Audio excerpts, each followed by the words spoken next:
بسم اللہ الرحمن الرحیم۔ السلام علیکم دوستو۔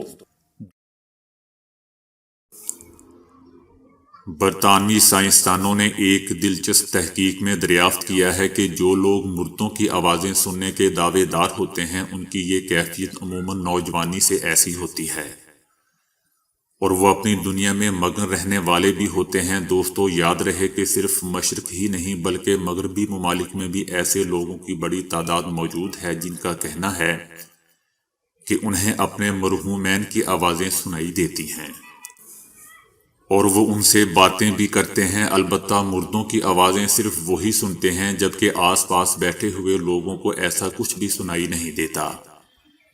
ایسے دعووں کو اکثر شک کی نگاہ سے دیکھا جاتا ہے اور فراڈ کہہ کر نظر انداز بھی کر دیا جاتا ہے، لیکن نفسیاتی اور سائنسی ماہرین کا کہنا ہے کہ انہیں سمجھ کر ہمیں شدید نوعیت کے جذباتی صدمات یا دماغی چوٹ کے بعد پیدا ہونے والی اسی نوعیت کی کیفیات کے بارے میں جاننے میں خاصی مدد ملے گی۔ یہ سمجھنے کے لیے ماہرین نے ایک مشترکہ تحقیق کی جس میں ایسے 65 افراد بھی شامل کیے گئے جو روحانیت پر یقین رکھنے کے علاوہ ذاتی روحانی تجربات کے دعوے دار بھی تھے۔ روحانی تجربات سے گزرنے کے دعوے داروں میں سے 44.6% کا کہنا تھا کہ وہ روزانہ ہی مردوں کی آوازیں سنتے ہیں۔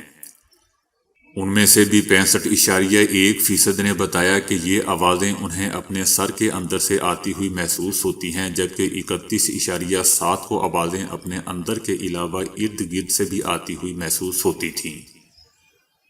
عام لوگوں کی نسبت روحانی لوگوں میں مافوق الفطرت واقعات اور چیزوں پر یقین نمایاں طور پر زیادہ دیکھا گیا، جبکہ انہیں اس کی بھی کوئی خاص پرواہ نہیں تھی کہ دوسرے لوگ ان کے بارے میں کیا سوچتے ہیں۔ غیبی آوازیں سننے والے لوگ صرف مردوں کی آوازیں ہی نہیں سنتے بلکہ وہ عام طور پر ایسی غیر معمولی آوازیں بھی سنتے رہتے ہیں جو اگرچہ روحوں یا مردوں کی تو نہیں ہوتی لیکن کسی کی بھی ہو سکتی ہیں۔ ایک اور بات جو ایسے تمام افراد میں قدرے مشترک دیکھی گئی وہ یہ تھی کہ جب یہ لوگ کسی سوچ میں غرق ہو جائیں یا کام میں مگن ہو جائیں تو اپنے ارد گرد کی دنیا سے تقریباً بے خبر ہو جاتے ہیں۔ مطلب یہ کہ انہیں اپنے اطراف میں موجود چیزوں، سرگرمیوں اور افراد کا احساس نہیں رہتا۔ البتہ اس یقین کا ان میں فریب نظر اور فریب سماعت کے ساتھ کوئی تعلق سامنے نہیں آ سکا۔ ماہرین کے مطابق اس تحقیق سے پتہ چلتا ہے کہ اگر کوئی شخص آوازیں سننے کا دعویٰ کرے تو ضروری نہیں کہ وہ ایسی چیزوں پر یقین رکھنے والا بھی ہو، بلکہ روحانیت کی طرف سے آنے والے بیشتر لوگ پہلے ہی سے نوجوانی سے غیبی آوازیں سننے والے ہوتے ہیں۔ اس میں ایک ایسی سچائی پوشیدہ ہے جس کا ادراک دوسروں کو نہیں ہو سکتا۔ دوستو، یہ تحقیق research journal mental health and culture کے تازہ ترین شمارے میں شائع ہوئی ہے۔ بھارت میں لکھنؤ سے ممبئی جانے والی گو ایئر کی پرواز میں 7 سالہ بچی دل کا دورہ پڑنے کے باعث طیارے میں ہی وفات پا گئی۔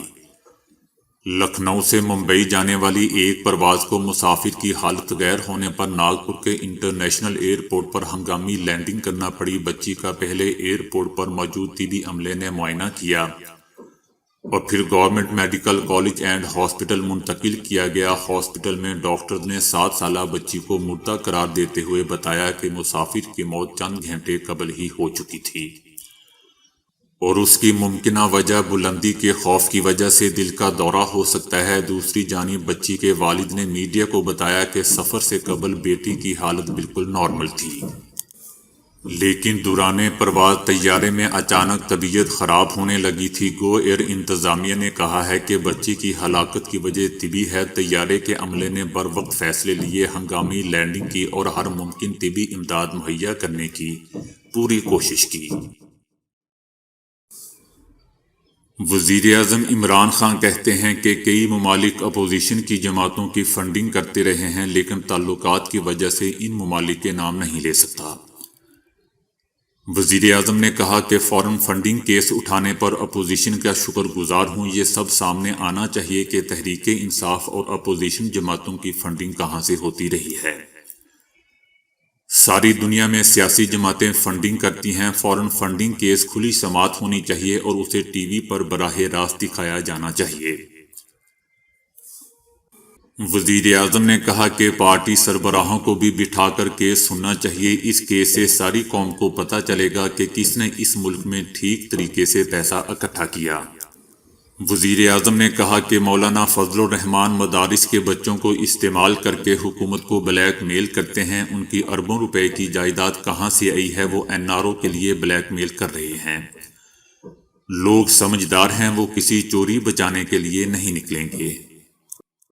تو دوستو آج کے لیے اتنا ہی۔ ویڈیو کو لائک اور شیئر کرنے کا بہت بہت شکریہ۔